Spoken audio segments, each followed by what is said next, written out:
Now, a little over a week ago, on a not so beautiful day, not as beautiful as this day right here, spring is here, definitely here. I decided to do a photo shoot with this camera right here, the X100V. Now, what I did was, I had a photo shoot for a 3-person band. I know the lead singer, he usually asks me for small-time gigs like this. They're usually pro bono gigs, and of course, I take him because they kind of promised me that I could be their photographer when they hit it big and, you know, they could start paying me more better.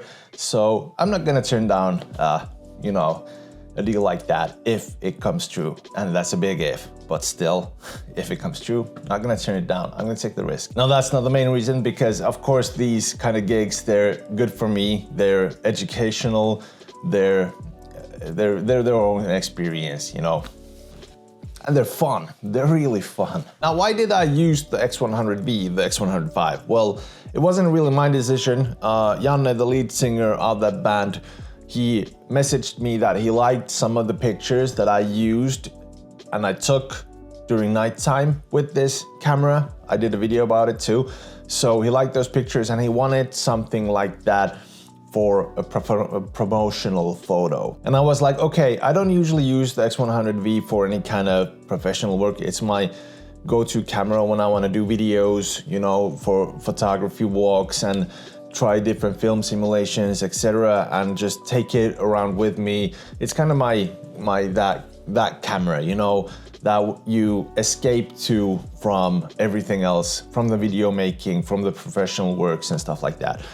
And I was like, okay, challenge accepted, because I've never done any professional work with this camera. I've never taken any portraits with this camera. So hell, why not? Now, like I said, the day wasn't as beautiful as today. It was damp, it was wet, the snow was melting, it was gloomy, and it looked really ugly. And I really wanted this grunge look to it. Of course, that weather could have done it, but still the locations and everything that I had planned out, they kind of crumbled.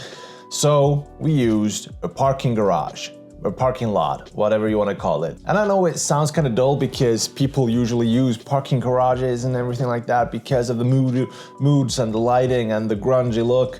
But I've never done it before. I've never used a parking garage in my life for photography, and now I had the chance to test it out, and of course I did. Of course I used it, and here are the photos. I'm gonna show you the best photos that I took with the X100V. Now, of course, I'm not a madman, and I didn't just use the X100V. Of course, I did take another camera with me. Just a second. And the camera was the X-H2S. Now, the lenses that I used with the X-H2S were the 50mm and the 56mm. Now, it's not like I don't trust the X100V, but it's like more like I don't trust myself taking portraits with it because I hadn't taken any portraits ever with it.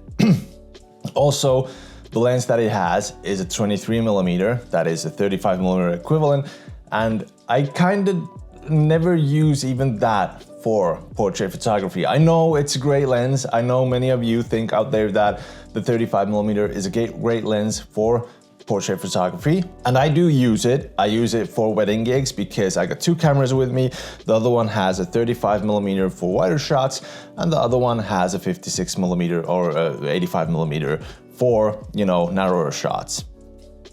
I'm talking in full frame equivalences because that's what I'm used to, but 23-56.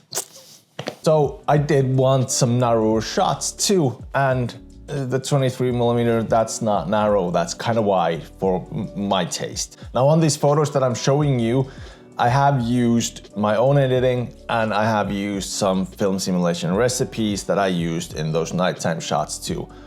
Now, straight off the bat, what I realized when I took those shots, those first shots, it was dark, and the pictures and everything, they get a lot of grainy because the camera has to pump up the ISO. I used aperture mode, of course, and they get a lot of grain. Of course, like the JPEGs, they have a lot of grain on them because that's the film simulation, but like in RAW, they have a lot of grain in them.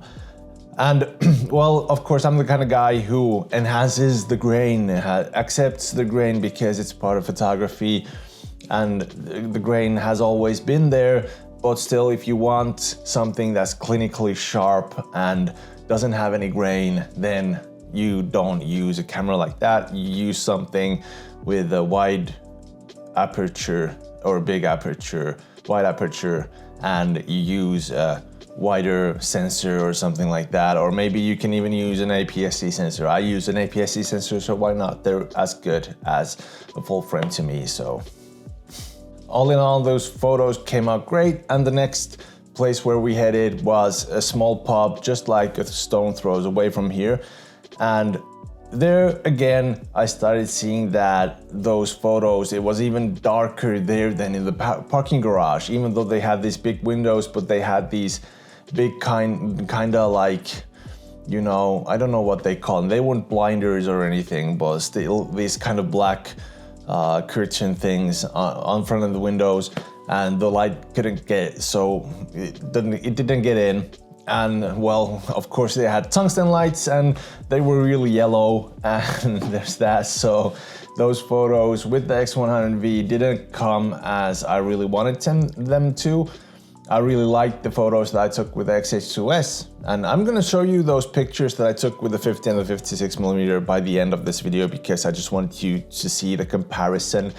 And those photos are all edited by myself. There's no film simulations or anything there. But coming to the end, would I take the X100V with me to a professional shoot? Would I use it as a main camera? No, probably not, because I would use it as secondary or a third camera, because thinking like a wedding shoot would be awesome to use the 23mm, the 56mm, you got those two cameras with you, and then you got a third camera like here, the X100V, to take, you know, quick snaps, stuff like that, just when you don't want to take anything pristine. You're like, this is a great moment photo, and you want to take a moment photo for the couple, so it's kind of good for that. I wouldn't use it as a main camera. No, definitely not. After this, I'm not gonna say no to it. If somebody asks me to take that camera with me or use it as a portrait camera or something like that, I'm not gonna say no. Of course I'm gonna use it, because it's a great camera in the end, and it's easy to carry just with you. If you want to take quick portraits with it and you're like, okay, we're gonna take some portraits, new maybe Tinder profile pictures for your best friend or something like that, so hell, here's the camera for you. Hopefully anything that I said makes any sense, because I've been just saying everything that pops into my head. This was another unscripted video because, well, I haven't had the time to make any scripts lately, and I just wanted to tell you guys what I've been doing with the X100V and what I've been doing lately. Well, that's only one thing that I've been doing lately. Maybe some of that in a vlog, maybe tomorrow or something. So stick around, and here are the photos that I took with the 50 and the 56mm. So if you like the video, remember to like, subscribe, hit the bell icon, and I'll be seeing you in the next one. Cheers.